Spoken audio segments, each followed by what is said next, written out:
1968, a year marked by turmoil and transformation across the globe. The world watched as the Vietnam War raged on, capturing the attention of millions. The conflict was relentless, with scenes of combat and chaos broadcasted daily. Half a world away, in the sun-scorched deserts of North Africa, soldiers from the Kingdom of Morocco were preparing for a mission unlike any other. These men were not just warriors, they were ambassadors of hope. They weren't going to fight a conventional war. Instead, they were embarking on a journey that would test their resolve and compassion.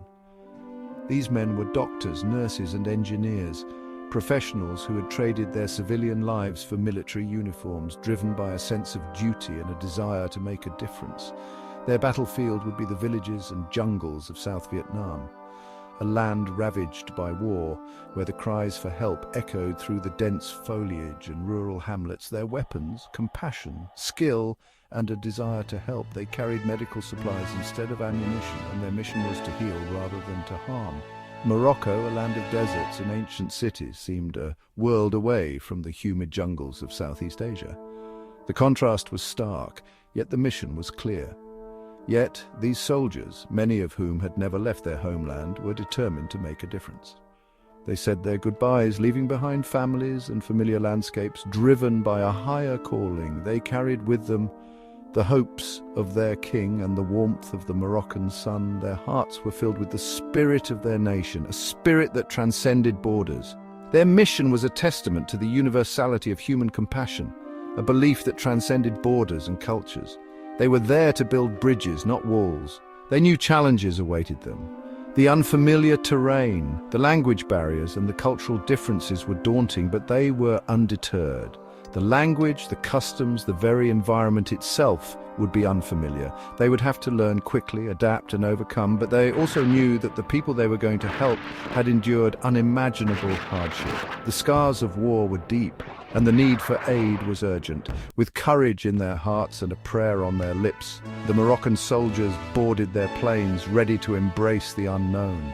They were not just soldiers, they were beacons of hope, ready to light the way in the darkest of times. The roar of the C-130 Hercules engines filled the air, a powerful reminder of the journey they had undertaken. As the Moroccan soldiers touched down in Da Nang, they were immediately struck by the stark contrast to their homeland.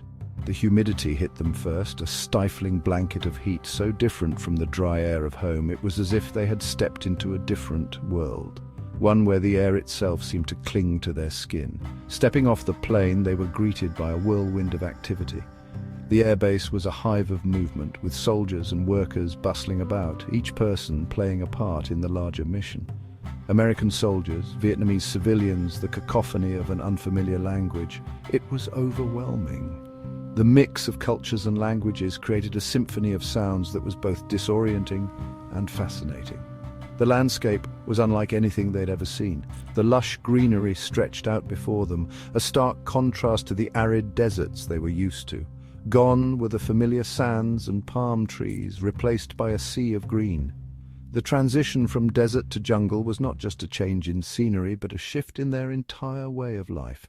Towering jungle trees, thick with vines, seemed to press in from all sides. The dense foliage created a sense of claustrophobia, yet it was also teeming with life. The air was alive with the sounds of insects, birds, and the distant chatter of monkeys. It was a symphony of nature, a constant reminder of the vibrant ecosystem they were now a part of. It was both beautiful and intimidating. The jungle's beauty was undeniable, but its sheer scale and density were daunting. Their base was a small compound, a mix of tents and makeshift buildings. It was a stark reminder of the temporary nature of their mission, a home away from home that was anything but comfortable. It was basic, functional, but a far cry from the comforts of home.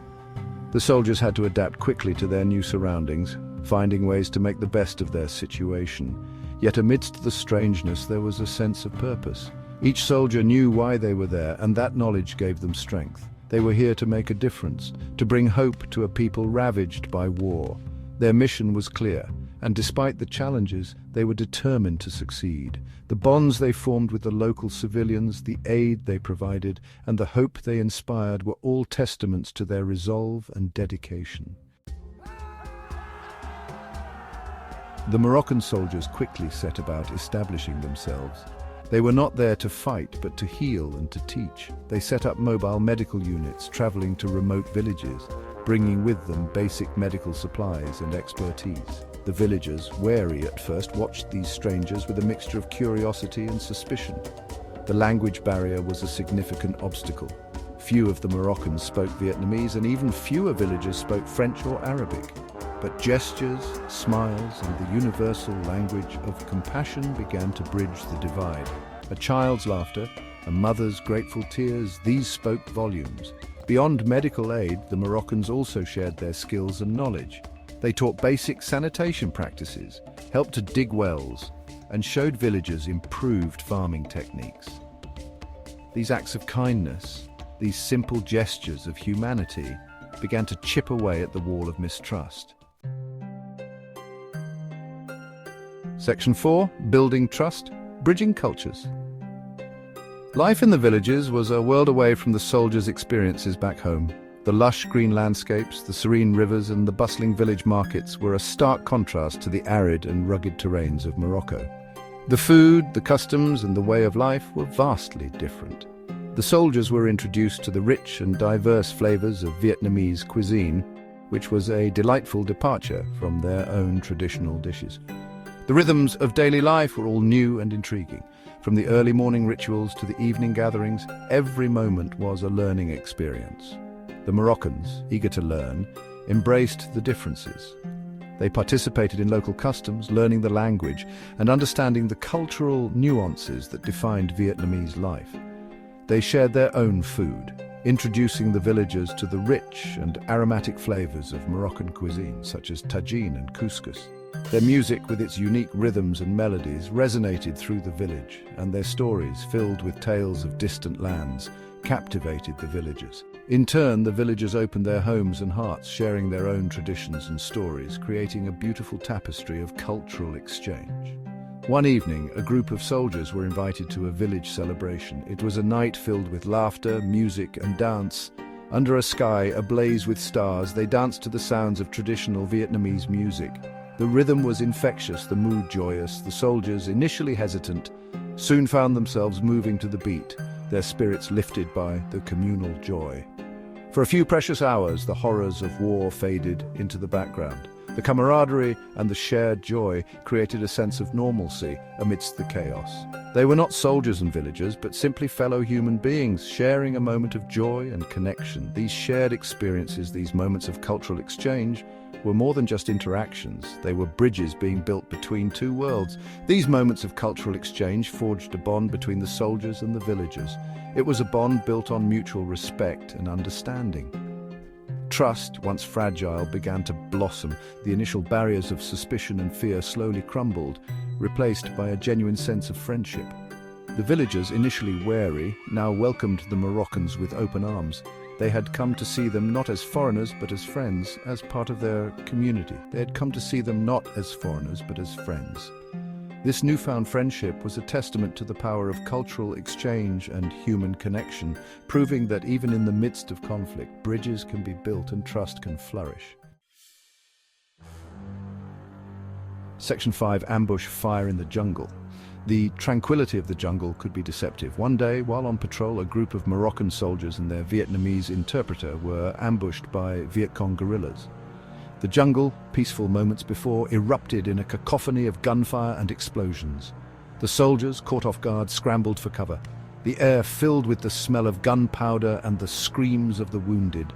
The interpreter lay motionless on the ground, caught in the crossfire. Fear, raw and primal, surged through the soldiers. They were outgunned, outnumbered, and deep in enemy territory. Despite the chaos, training kicked in. They returned fire, using the dense jungle as cover. Their objective was no longer to heal or teach, but to survive. Every instinct screamed at them to flee, to abandon their fallen comrade and disappear into the green labyrinth. But they were soldiers, and they would not leave a man behind. Section 6. Courage under fire, brothers in arms. Sergeant Hamid, a young man from the Atlas Mountains, saw the interpreter go down.